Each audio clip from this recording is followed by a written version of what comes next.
Hello and welcome to the Digital Workspace Works podcast. I'm Ryan Purvis, your host, supported by our producer Heather Bicknell. In this series you'll hear stories and opinions from experts in the field, stories from the front lines, the problems they face and how they solved them, the areas they focused on from technology, people and processes to the approaches they took that will help you to get to the grips with the digital workspace inner workings.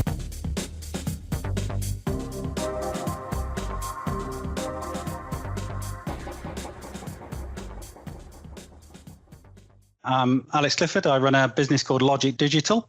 I've spent the past 20 years working across digital environments for large digital agencies across corporate environments. And 5 years ago, I set up my own digital agency to do it for myself rather than building other people's businesses.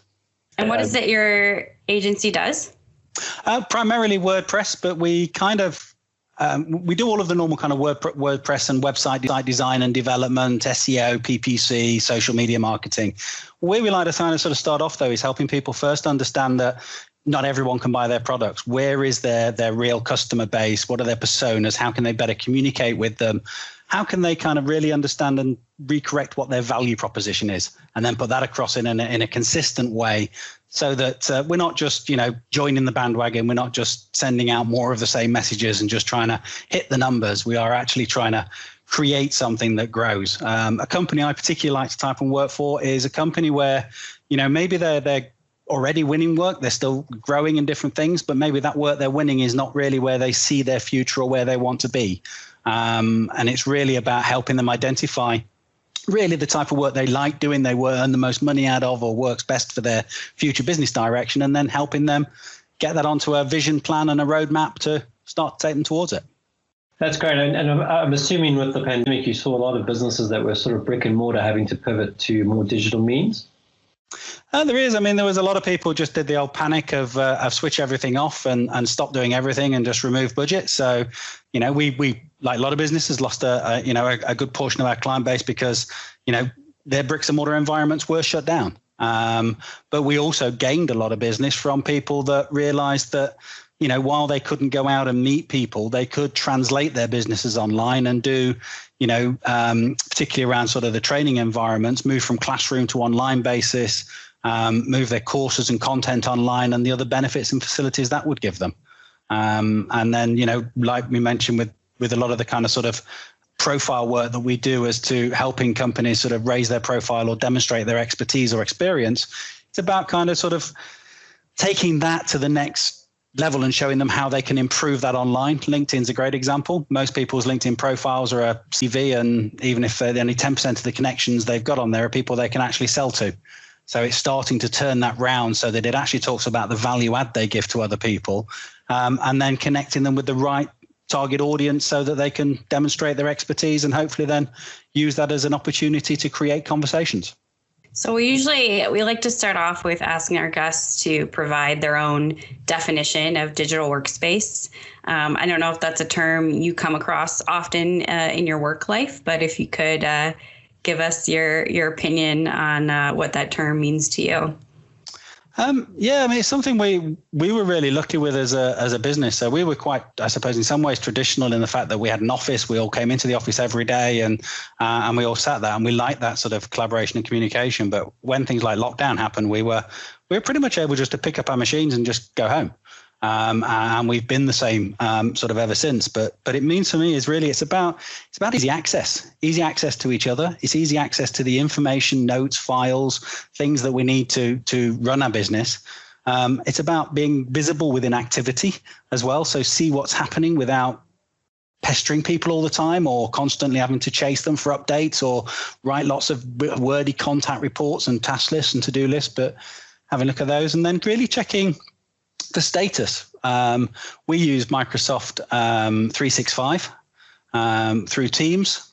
We have that set up in quite a convoluted way. So we have different channels for internal communications, different channels for our own internal project discussions, and then separate channels set up as well for our client communications.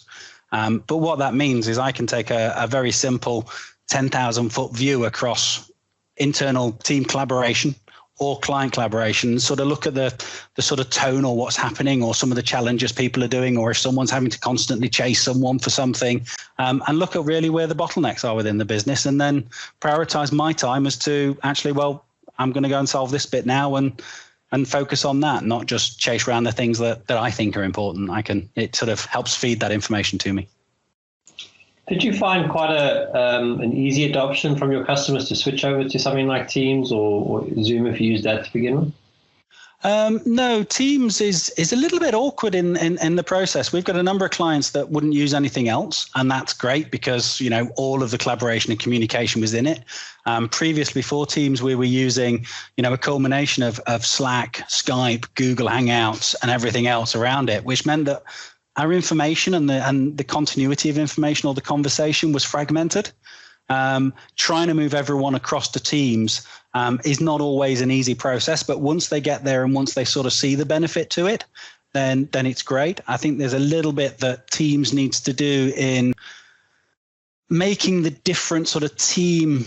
I'm not sure how they word it, but obviously we have our own team environment, and I can invite people as guests to that. Some of our clients have their own environments, and it's not a great integration between those environments. When they're in our environment, it's all perfectly clear and it's nice and easy. But when they sort of have their own environments as well, sometimes it can get a bit clunky. But, you know, we get around it. Yeah, it's the tenants. You know, having 2 different tenants or 3 different tenants, we found the same problem specifically when you're doing things like we record this session now. Because you're not in my tenant, you can't get the video. Yeah. Or the voice. You'd have to download it into OneDrive and then share it that way or whatever. And I think there are rumors of improvements like that with the roadmap, but it is painful. Oh, it's massively moved on. I mean, one of the challenges that we had when we first used it is they had a 10-file limit when you're uploading files into a folder system and stuff. I mean, all that immediately, you know, went really quickly and doing it. And it seems done almost on a daily basis to improve. I mean, little features like, you know, recent ones that they've launched where you can actually have Teams open. I run three computer screens. So I can actually have you guys on my laptop screen and sort of be talking to you. I can have Teams open on another one, but also have, you know, any kind of sheets, work documents, notes, or things like that happening on another screen. So that works nicely for me. Yeah, I don't know if you listened to our episode with a couple other guys where we went through an email reduction exercise and trying to move as much as we could to some sort of instant messenger. And I found recently that with some new hires, they only use instant messenger. They don't like to send emails. Yeah, and that's been quite a nice way of working. Although you got to turn the sound effects off. Yeah, I really like it. I don't like the instant messenger piece. The bit I like is for me that really translates into a process of polite interruption. If you're sitting in an office full of people, you can see whether someone's got their headphones on, they've got their head down and they're buried into it, and you can make a decision as to when to contact them. You start instant messaging, you want an instant reply. You start sort of using the phone call or doing those. You can be, you know, it can be really quite disruptive. I find Teams is a really good way of actually seeing where it is. We have it tied in obviously to our calendars and different pieces, and the guys are very good at sort of blocking time out to say, like, I'm working on this project at that point. So, you know, if the developer's working on a particular thing, I know that, you know, he needs focus time to do that. He doesn't want me bugging him with 20 questions every 5 minutes on what's happening. But when we do need a conversation, it's also very quick and easy. Yeah, you can kind of tune your own status to kind of help with that. I think whenever we talk about Teams and any of the, you know, it's not, what do we call it? It's not, I mean, it's more of like a continuous messaging platform than instant messaging because obviously they persist. Yeah. But so much of it is about finding your own groove as an organization and determining your own culture around it. You know, I have colleagues where be on at 3 a.m. and responding to me, but I'd rather sometimes drop them, you know, ping them something in Teams rather than send out some lengthy email about it. Especially if, you know, if the document's right there and it's all just very neat, right, inside the platform. So yeah, I think a lot of it is just around the expectations and knowing like who is going to get distracted if you send them a message right now, and, you know, who's good about sort of self-control in that way. It is, and that for me is around, I think, as I mentioned, that sort of polite interruption. It's about being respectful of the guys that you've got working with you and what they're doing, and but also using it in the other way so that you can actually sort of see what's happening. There are a number of times that I've looked at sort of things and I've read things into a client communication to deal with, maybe the fact that they're not quite happy with something or it's not moving forwards as quickly that, you can get into it. And the same with internal comms. You can have a look at what's happening. I mean, it's been really hard since lockdown. People are, I suppose, lonely because of the lack of sort of human interaction and sort of things like that. We go to great lengths in just kind of sort of arranging sometimes, group meetings and different pieces like that, just to bring everybody together to talk about their workload, what's happening with it and where it is, so that we can, try and sort of as a group help out rather than, just leaving it as to everyone's got this great stack of work to do and there's nothing there to help them. Mm. Yeah, we've had to probably all change our way of team working. It's very easy to go to a silo of, well, I've got work to do today, and we have a daily stand up, and I was Scrum and then I have a stand up, and then it's very easy to say, well, I've got 6 things to do today. I'll just do those 6 things and disconnect from everybody else while you're doing that. Mm-hmm. So you need to almost have those generic catch-up meetings, or at least talking to people, to catch up with them like you would if you were in the same office. It is, but again, like I mentioned, before, part of my role I see as yes, I own the business, I run the business, and I'm responsible for most of it. But I employ people to do things that to be honest, I can't do. And they're the experts in what they do, and I need them to do those pieces. I need to give them the room, and I suppose facilitate the process for them to be able to do it. Trust. You need to. Trust is something. I did see an article the other day on someone that was actually using crease tracking software to monitor what his staff were doing and taking screenshots every few minutes. And if I got to that bit, I think I'd change direction and do something else. That was actually trending as the number 1 read article on the BC, I think. Yeah, it was appalling. But I'm going to say, I mean, one of the bits that I really like with sort of Teams is being able to manage that. And I suppose the way that we use Teams is it does enable you to bring all those together, but it also enables you still to have that focus. I mean, we always used to have like a headphone policy, even in the office. Maybe have music or whatever or something or chatter happening in and around. But if someone was putting something on, whether they were playing music or not, it didn't matter. If they got the headphones on sort of thing, it was don't disturb them unless you really need to. But the process is with sort of Teams is it still enables you to have that focus, because everything is, rather than you having to go into your email to try and find some communication and then seeing something else you don't really need to, that you then wander off on that channel to, or getting most of it, you can almost just sort of drill straight into that thing. You've only got that conversation chain to do with that project within there. Everything's all in a single place. And it has brought all of that together. I used to hate working with Slack and stuff like that, because I spent half my time trying to find the conversation and scooping back through things and over a whole bunch of other conversations that reminded me of something else that I'd still got to do. And I just don't need that. I just focus on this one for now and get it done right. Yeah, I think there is a need to structure your channels and your projects appropriately, and having the confusion around having your teams inside your teams, but having that stuff organized to the point that you're not involved in every single group or every single channel, and only called in when you need to be involved is also nice. There's a noise that goes on. Mm-hmm. Yeah, it does. And, we have a bunch of other things as well. So we've always been a lot with sort of, spinning up virtual machines and online machines. So we have a couple of extra servers that we have available to us as well. So if one of the guys is doing some video work, rather than tying up their computer, doing all the, the compiling and everything from that, they can actually log in, do that on a server, almost kind of log off from it and leave that running while they get on with something else. So it's about freeing up them and their environment to put that in as well. What solutions are you using for your VMs? Oracle. I think it's VirtualBox, I think it is. Mm-hmm. And then so we can just spin up as many machines as we want. We've got I got a couple of Xeon rack mount servers that we can access through VPNs. to get into, and then we can run them. It's great, obviously, if we're testing, especially one of the things with moving away from the office is obviously normally a digital business like us would probably have a stack of old technology, some old laptops, some old screens and some bits like that to testing things on and environments. It's hard to do that when, people can't take all that home. So, having all of that available on different machines and being able to spin up different environments or test scenarios, they can create their own structures for it. Or if we're doing a big messaging campaign for a client or doing something like that, they don't have to tie up their machine to do it. They can actually get another machine to do it, which in itself also makes it more possible for other people to then go in and support them if there's a problem or collaborate in it and share it as well. So we had that recently with a client software where it wasn't linking through correctly. And, if it had been on the person's machine or on their desktop, we'd have been a bit stuck. But because it was all remote accessed and capable, it was nice and easy. But it does, and technology is part of it though. But it's like you mentioned at the beginning, culture is massively important.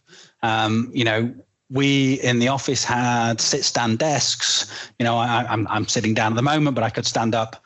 I think like you are, Ryan, at the moment, and sort of doing it. It's about that sort of comfort. People can only work at kitchen tables for so long. And it's a case of making sure that they've got it.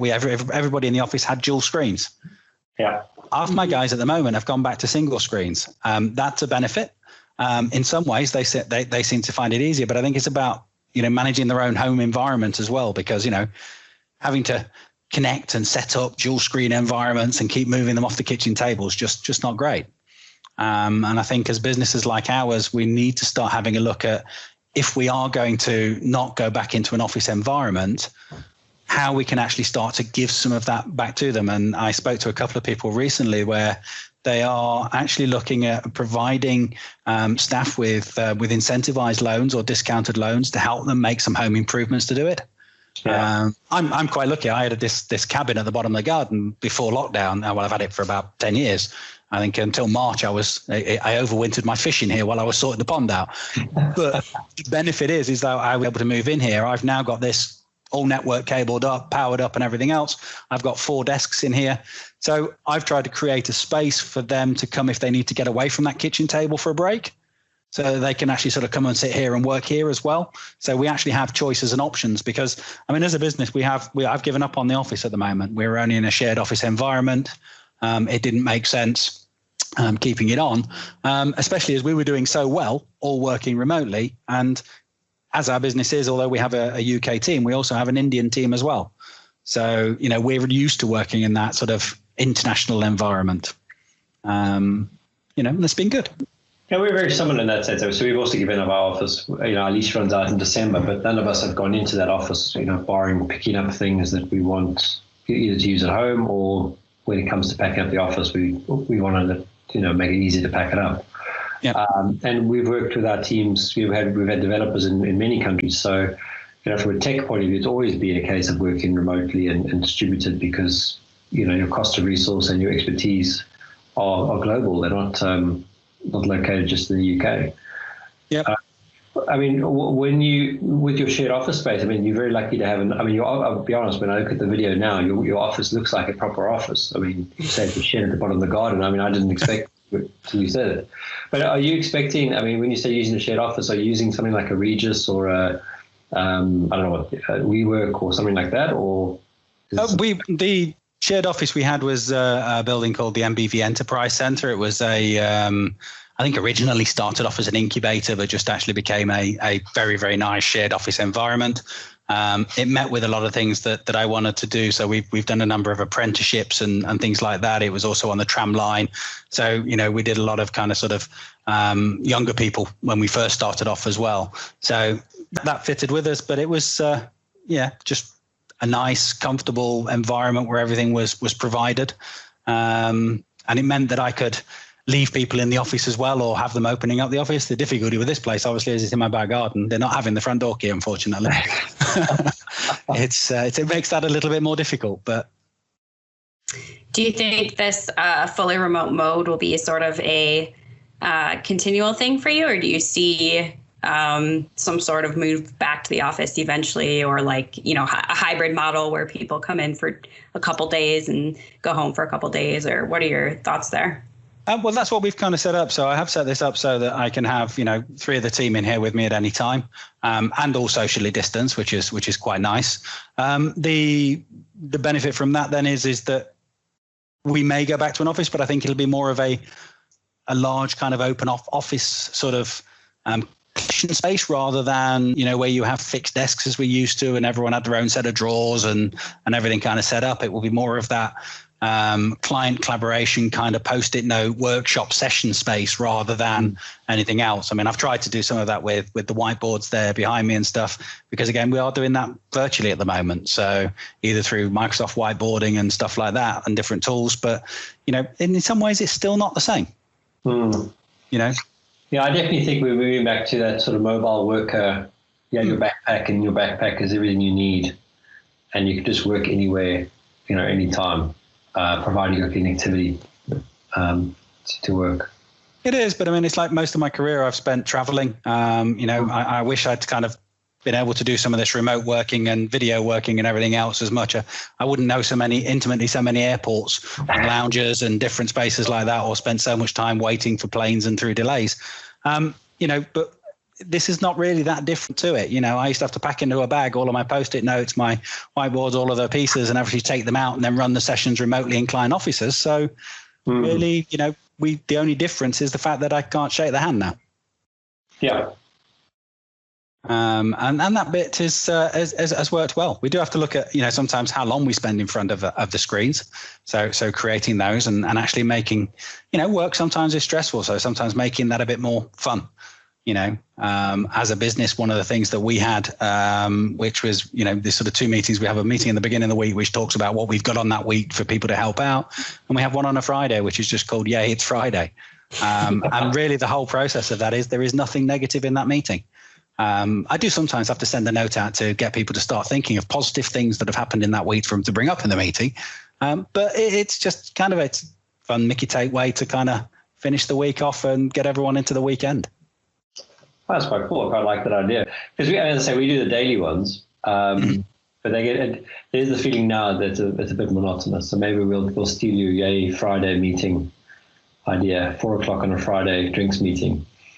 Yeah, it's a good way to sort of do it. It's I like I say, part of my role, I suppose, is making sure that the team are facilitated and able to do the jobs that I need them to do for the revenue and the clients that we want to work with.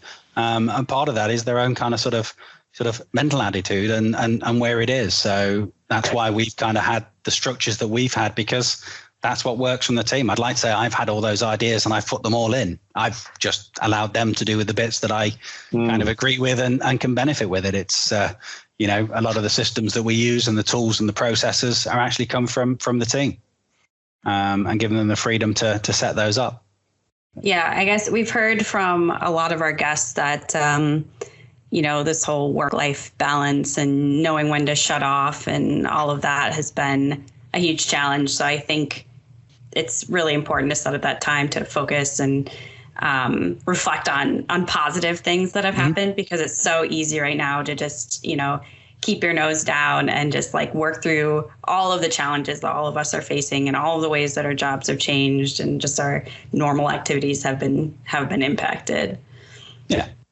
Yeah, it is. I mean, I think the benefit for us, although we kind of even did it in the office, we had, I've always worked for businesses that have been fairly flexible time-wise and not really sort of, nobody standing on the door, clocking in, clocking out. It's, I only ever worked one place with there and I didn't last that very long. The benefit for me is, the guys come and go as they please. One of the team messaged this morning, he wasn't going to be there for our quick morning catch up, see how things were going, because his wife was on a call and he had to walk the dog. So, and it's a case of having, the sort of the trust and the capability within the team to do that. If they want to start at 7, and finish at 3, that's fine by me. I don't mind. So long as we don't have, clients chasing them in different bits. But again, through Teams, they're able to filter that or monitor that on their phone. And if they do need to step back into something, they can do. But I do try and make sure that they don't overdo it on that piece as well. It's kind of, it's always difficult for me in managing that client expectation. And I think sort of managing clients that don't understand that switch off piece or doing those and trying to sort of protect some of those pieces. And we're only a small team, so sometimes the clients have direct access to people in the team, and sometimes I do have to kind of sort of, ask the team if maybe that is the best time to be responding to that or checking onto it. But that's why, again, Teams is quite nice for us on that. I can see those communications and requirements coming through. And the danger is you end up with, we can all work 20 hours a day. I'm sure we could all find enough to do and certain sort of things, but that wouldn't be good. Yeah, I mean that is the trick, is that you've got to have not necessarily boundaries, because I think we're almost getting away from the 9 to 5 factory mindset. Yeah. But if you're doing, sort of like I take my son for a walk 7 till about 9:30 in the mornings, then I log on for my first call and I do my second call. Then it's work for a bit, and then I go take him for something else. He gets a good, and now with the daughter, she's also getting some time. They get the time from you that they would never get if you're working in the city every day. Yeah. And then you can work the afternoon, put them in your bath, and all that, all that time that you would never have, you're now getting. But you're also being productive with your work because you're also having mental breaks. And most of the time, that mental break is not a screen break. Going from watching a screen while you're doing a Zoom call to go watching an episode of Netflix while you have lunch, which your brain still sees it as a screen. Yeah. It's not really a break. No, that's very interesting. Yeah, and it's nice to get out of it. I do like that flexibility.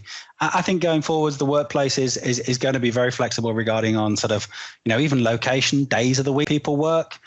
Someone's got to have something done or wants to go, to go out somewhere, then doing it. But hours of the day, we don't, I've worked with developers and people in the past that were better in the evening. We just set an environment up and they work through the evening. And particularly with some of the American clients we've worked with, that was a godsend. Yeah. Because they were able to work at that time zone and different pieces, which just made life easier. I think it's also changed business in the sense you no longer, people naturally like to work with someone local to them, geographically located. But now you can be time zone integrated in the sense that you can work with any custom plus or minus 2 hours of your location, let's say. Yeah. Because it's all online, and yes, you might do the odd trip out when you're allowed to fly into a country, depending on what color the list you're on. But to do the face-to-face meeting, but to do a virtual meeting first, and then engage and do the work, everyone's getting used to it now, which is kind of a nice. With the best intentions of this pandemic, it's been a nice byproduct. It is, and we're kind of seeing in some of the projects that we're starting to do. There's been a big shift in some of the work pieces, if you like. In the past, we used to do a lot of sort of customer experience mapping, profiling, turning that into an information architecture, and then starting to match those customer journeys to something that would, reflect their brand and create an online presence that was enjoyable. The difficulty now is that a lot of people do seem to have jumped into, I just want an online presence. So we do get a lot of requirements at the moment of, just take a WordPress template and color it in, stick my logo on the top. And there's a lot of that happening at the moment in sort of doing it. For me, I think the big shift is going to come, and this is like the way that lockdown and this current sort of situation we find ourselves in is like change the way our opinion to how we use cash, how we use shops, to how we interact in the high street, to how we interact socially with other people. And really kind of, it sort of jumped us about 5 years forwards in some of those processes. So, helping businesses really sort of take that less traditional approach to their business and the way they had to do business to actually then starting to think about, forcing them all to be digital disruptors, if you like, and actually taking forward the challenges in how their industries work. And that's going to be really cool. I mean, from the way that training courses are delivered to the way that mental health support and guidance and even hospital appointments and everything now are delivered. And, a lot of people are finding it the norm now to discuss intimate details over a video camera with their doctor. The fact that we will in the future be able to do everything from, viewing cars to getting trained to doing that, regardless of where we are in the marketplace. And that takes away all those bits, as brings it back to that location. It doesn't matter whether I'm, where I am in the world, what day of the week it is. I can work what times of the evening that I want to. So, a lot of people can make that flexibility really happen for them. Yeah. Did you ever read the book The 4-Hour Workweek by Tim Ferriss? No, I haven't. No. So it's worth a read. It's on that same premise. How do you set up your life that you only have to work? Okay, the 4 hours a week is a bit of a misnomer, but in the chunks that make sense while you actually are experiencing the things you want to experience. So don't wait to retire and then go and tour the world. Go to the world now, but set yourself up that you can work anytime, anywhere. You've got all that kind of stuff. It is that thing. I mean, for the last 2 years, we've gone back to South Africa for a month to see family and all the rest of it, and I've worked from there. But it's taken a lot of education of the people I work with to say it doesn't matter that I'm in South Africa today and London tomorrow, the UK tomorrow. I'm still online. I'm still checking my email. I'm still doing phone calls. It's just geographically different. Yeah, I've got a couple of clients that are running a UK business, but part of the management team are digital kind of nomads, if you like. Recently we were running a collaborative workshop like this. One of the guys was in Bali. One of the guys was in the Swiss Alps. One guy was in Milton Keynes, I think, or somewhere, or Norfolk somewhere. He got the short straw, unfortunately. It doesn't it doesn't matter. Mostly for me, it's more about that kind of attitude and getting people the tools in the workplace so that they can actually work effectively without having to hunt it. So they've got the information they need at their fingertips, if they like, and they can then collaborate, ask questions, and evolve as part of a team. But then, just taking that on to creating something that has that flexibility. I've kind of lost where I was going really with that a little bit, but creating that kind of flexibility of what they're trying to do.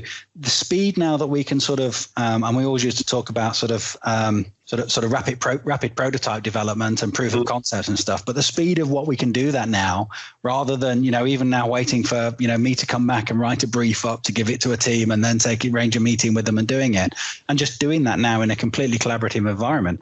Some of those bits have just become so much easier. Yeah. Yeah, I mean, that friction you talk about, trying to reduce that friction, that is a huge thing about the digital workplace, I think.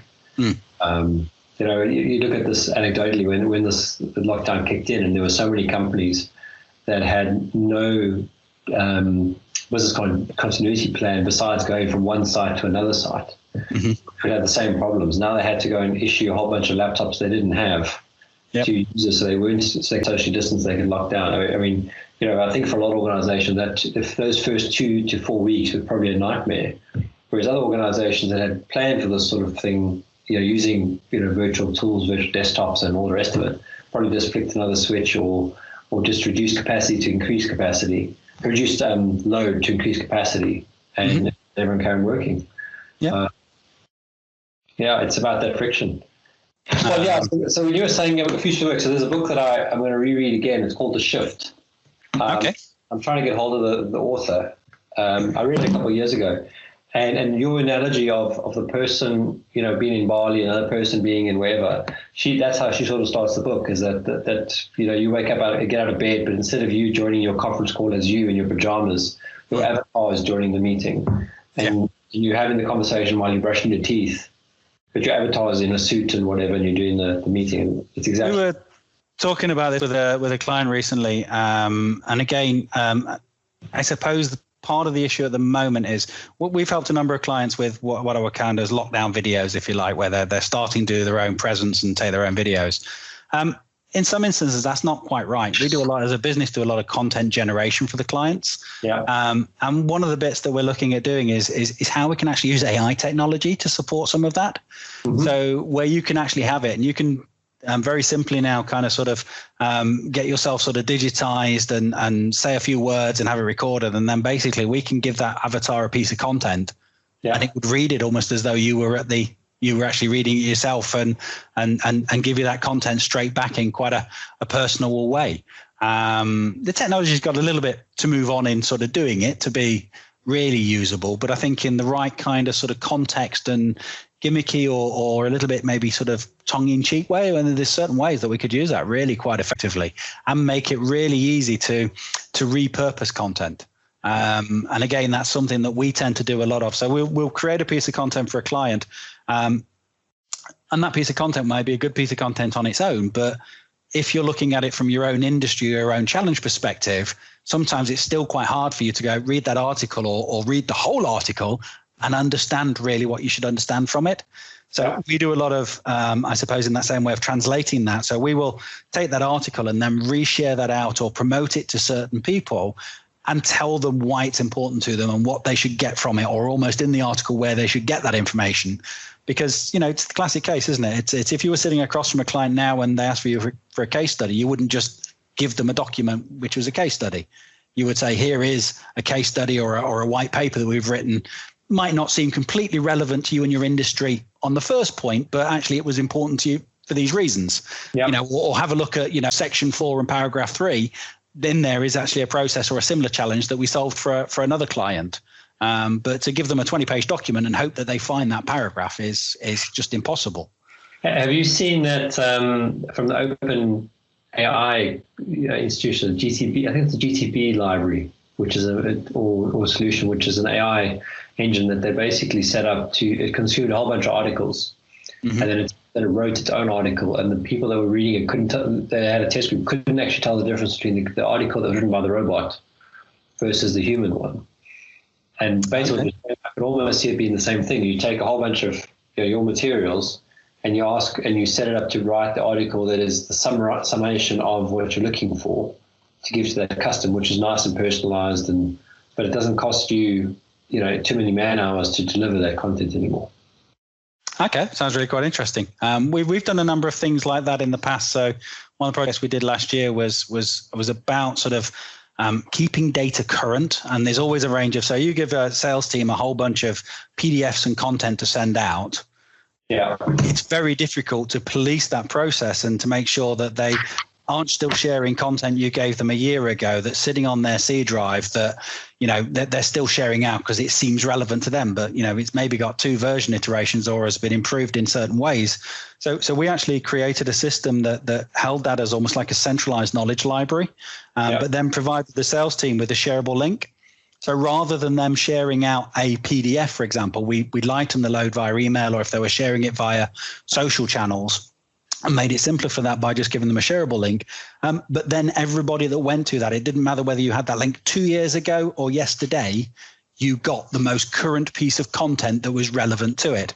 And there's a lot of that kind of sort of shift in making sure that people are getting, up-to-date information. And the nice thing is it's also as well more auditable, trackable. You can actually start to put a funnel metric on top of it. You can start to monitor exactly how people are coming to it and the impact of content, or actually look at where you lead them to it. I do get appalled sometimes with the amount of people that are still sending out just a PDF and then hoping that turns into it, because there's so much more you can do with that technology now in actually using it to sort of start a journey or engage a client. And that works really well. Cool. What do you see some of the challenges for both technology and sort of business for 2020 and 2021? Challenges across a lot of businesses are going to be scalability and experience.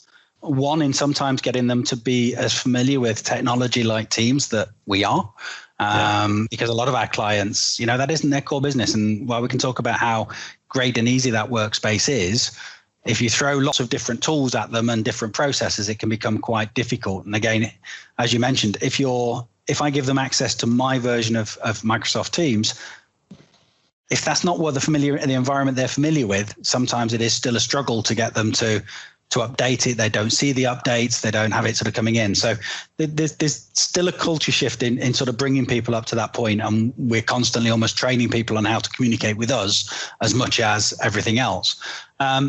The big part of it then is really kind of looking at, I suppose, really kind of redefining what it is they want from it and what they want to get to it. A lot of our role still hasn't changed in that process. A lot of what we do still is about actually helping people understand how to best make effect of a digital environment. Mm-hmm. A digital strategy is not a website. Yeah. It's actually how that integrates into their sales channel, how it integrates into their marketing, how their customers interact with that, and how they then use that information of those interactions and those success or failure points to actually optimize that environment. Because you won't build it once and then that's it for 5 years. It's an evolving cycle. It has to grow, change, and adapt to different customer needs and processes. And customers are all at different parts in the cycle. Some people might still be sitting there at the research cycle trying to work it out. But how do you separate those from the people that are actually ready to make a buying decision or ready for one of your salespeople to talk to them? Personalization has never quite really got there in a lot of the way that I've understood it in the past through some of the big sort of personalization tools and things like that.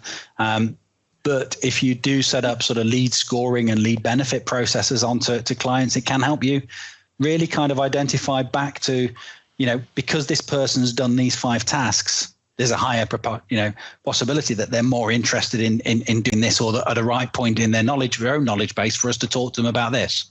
And we do, have to be aware that clients are there. And I think one of the biggest differences that we have as a business, and maybe it's a good thing, maybe it's not.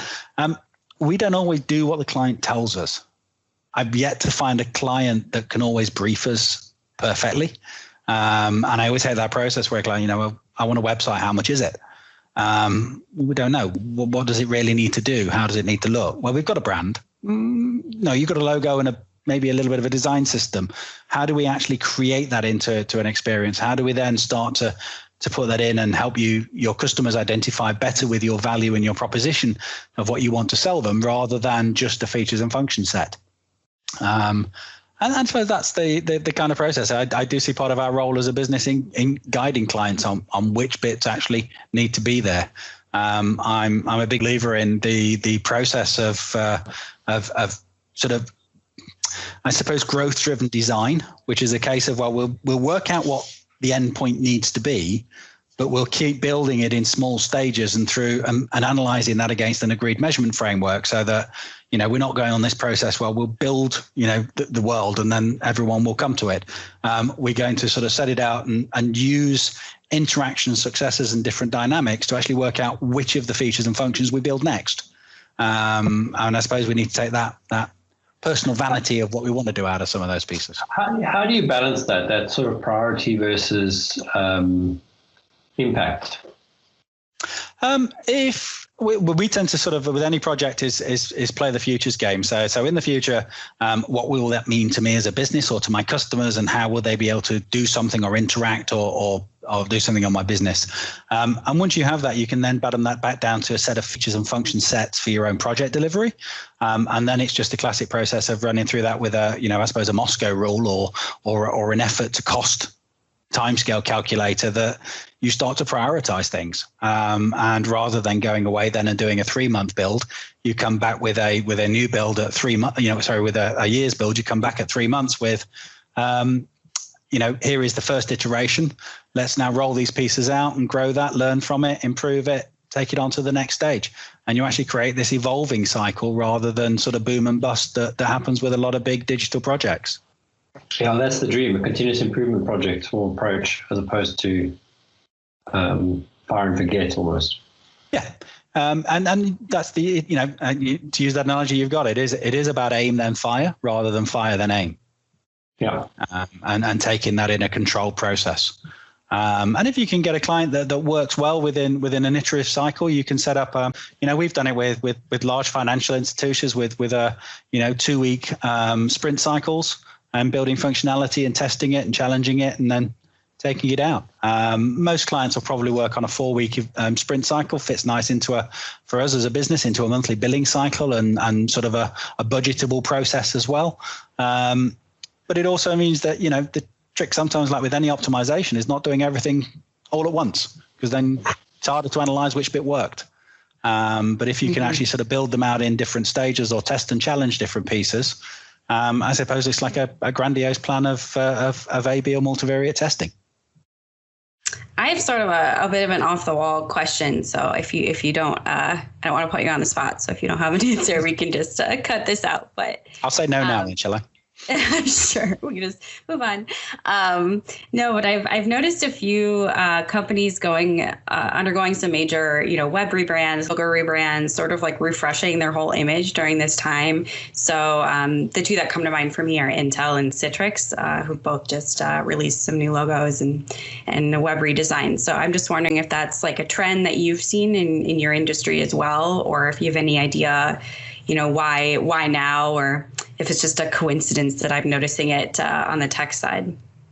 I think there is again, probably comes back to that piece of the value proposition. I think this period we're in now has changed a lot of the needs or challenges that their customers have.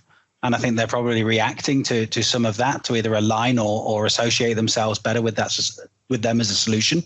In the buy side, a lot of businesses that previously didn't need the internet to survive or didn't see the point of the internet to survive because they won their work through totally, un-internet related activities, networking, personal relationships, are all now having to jump online because that's the only way they can keep in touch. We've got a number of those. They probably fit into that area that I mentioned, which is, well, I just, color me in a WordPress template or, do something like that. It's a little bit more than that. But I suppose as a business, we are more towards the type of customers that are probably second generation website owners. So they've had a website, it's not worked for them, they're growing. We're going to help them kind of sort of, understand where it went wrong or evolve it to the next level. And I think that's been the beauty in some senses. But businesses that have had a tried and tested way of working have had to change, and they've had to cut steps out. That go back to that friction. Yeah. You look at simple things like ordering food. How many pubs have you gone to now where you can order your food via app? Mm-hmm. I don't know if this happened in America or Heather, but this is very nice here in the UK. Yeah. But you're rocking up. You got the menu before you get there. You literally are putting your order in as you sit down. So the food's just arriving. Your drinks are coming when you want them almost because you can order from the app. You don't have to flag someone down. It's been technology been able to do that for probably, 15, 20 years. Or at least as long as iPhone's been around. But now every pub has had to do it because that's the way they survived, because they can do takeaways and they can allow for people to sit at the tables. The bit for me is like with the change in the way that we use cash, the way that we network as businesses, the way that we keep in touch with customers, the way that we engage within that whole sales process. All of that's going to change. I mean, the high street has been going through a massive change for the past 5 years or more, and hasn't had the ability to deal with those issues. This now has actually created that point of change in a very, very short period of time. Whereas previously they were, I don't have any projects on at the moment that are cross-platform, offline and online requirements. Whereas we want to also have a website and we also want to drive footfall through to our environment, because all of that has just stopped. But, hopefully once we've all worked out really what that value point is, really how our business interacts with it or can interact with it or work with a good agency or communications company to identify where those targets are and define that. I think there's a lot of businesses that are going to come out of this very, very strong. And that's not just the people that have jumped on the bandwagon selling, hand sanitizer and masks at the moment. Yeah. These are the businesses that, in the past we would have talked about digital disruptors, like Uber and things like that and stuff. But it's, those are going to happen. They're going to happen across all the industry. We're going to see lots more of those coming up in the near future. It's going to be, really quite exciting to see how some traditional businesses really do evolve or get overtaken by some of the new kids. Well, it's something that came up. Another guest we had, he mentioned that humanity's changed. We've found that because we probably have more time now, not rushing to commute and all the rest of it, you've got the time now to have a conversation, to share stories, etc. And let's be robotic about, well, I've got 25 tasks to get done today and I've got 7 hours to do it in, plus my commute. That's also quite a nice change because you've got a bit more airspace. And hopefully, we've created an environment, certainly for me, my business and the way that we work, created a bit more family environment, created a bit more kind of process, less tied to the office kind of culture. It's, we are more, flexible and free, even though we were, as a business, fairly flexible and free anyway. But it's, and hopefully the other businesses will start to embrace that change. People will abuse it. People, unfortunately, always will. But, if we can't trust people, then we're kind of stuck, really, aren't we? Yeah, no, exactly. You can play games at the office. Nothing about being in person means that if people are gonna, in my opinion, people are gonna not be efficient. Doesn't matter where they are. yeah, it is. We have a whole Teams channel just for not work related stuff. So one of the guys had a very dodgy haircut recently. So unfortunately, in our morning Teams call, he had that screenshot taken and shared to the rest of them. One that he did himself. He did one of the Brave the Shave kind of things and shaved his whole head. So it was quite good. It's important to have. Yeah, we tend to keep that on WhatsApp, but yeah, so you got to have it. You got to have an informal channel and a formal channel. Mm-hmm. Yeah, it is. But unfortunately, people like that person on that BBC article don't see that part to it. They they take it all completely the other way and unfortunately use technology for, I suppose, fairly underhanded processes. Yeah, it's funny. It was in one of my other groups. We were having a chat about it because someone posted it. And I do think there is a use case for monitoring people's devices when they work for you, but not for those reasons. I think there's validity in, is the device performing well enough for what that person's doing? Are they using applications that they should be using that go with their job? If you're going to develop you're spending 4 hours a day in Outlook, and they're probably not writing enough code for what they should be writing. And you'd want to pick that up. In the same token, if you've given them a very small, underpowered device, you'd want to pick that up as well if they're trying to compile code and that kind of stuff. But that's about coming back to results, not presence. Making sure they can deliver. But not for, almost that kind of micromanagement style. Yeah. I mean, when we went into lockdown and everything else, I took the decision. We actually upgraded a lot of our own hardware. So, so the two senior guys in my team have all had, nice sort of more powerful sort of machines, because again, there's nothing worse than having that lag sort of sitting there or trying to get into it. I think one of the adverts on the radio at the moment is the lady that's created a wonderful office in her attic, but her Wi-Fi doesn't reach up there. It's that kind of issue. But having sort of the technology that's suitable to do the machines, the access to information, keeping that sort of free and available.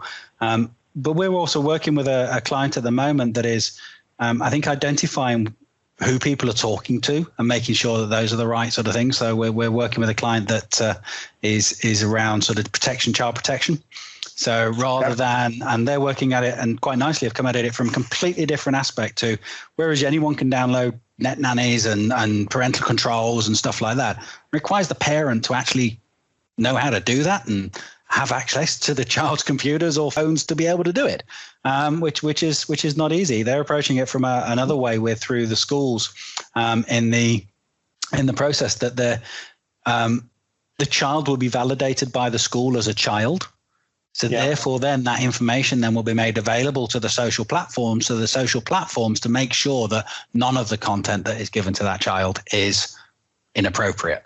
And that then means that the people that really know the real answers are able to make sure that they're providing the right information. And people that should be taking more of a control on the sort of content that's available on their platforms are actually held to task on making sure that they deliver that correctly. Facebook's had an underage limit for ever since it was launched, but who polices it? Nobody. No, exactly. It's very easy to buy. Yeah. I guess, Alex, is there anywhere, people can find you if they want to get in touch or learn more? I'm available on LinkedIn. I think Alex Clifford, I can't remember my own LinkedIn URL now. I'm sure if they find, you and your agency. As a business, we're very active on LinkedIn. We publish a lot of content, both under my own profile, but also under our company Logic Digital's profile on doing those. And obviously logicdigital.co.uk is our website address. Well, thank you again. It was a great conversation. Excellent. Super. Well, thank you for the opportunity to chat to you. Thank you for listening to today's episode. Heather Bicknell is our producer and editor. Thank you, Heather, for your hard work on this episode. Please subscribe to the series and rate us on iTunes or the Google Play Store. Follow us on Twitter @the DWW Podcast. The show notes and transcripts will be available on the website www.digitalworkspace.works. Please also visit our website www.digitalworkspace.works and subscribe to our newsletter. And lastly, if you found this episode useful, please share with your friends or colleagues.